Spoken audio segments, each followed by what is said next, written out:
Preghiere a Padre Pio. Caro Padre Pio, con l'inizio di questo nuovo giorno, rivolgo a te la mia supplica. Insegnami a vivere con cuore puro e spirito forte, pronto ad affrontare ogni prova con fede e speranza. Aiutami a vedere nel prossimo il volto di Cristo e donami la grazia di servire con gioia chiunque abbia bisogno del mio aiuto. Ti prego, infondi pace nella mia mente e forza nelle mie mani, affinché io possa adempiere ai miei doveri con amore e dedizione.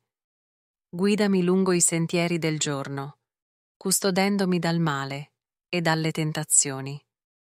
Padre amorevole, che tanto hai sofferto per noi, intercedi per me e porta le mie preghiere al cospetto del Signore.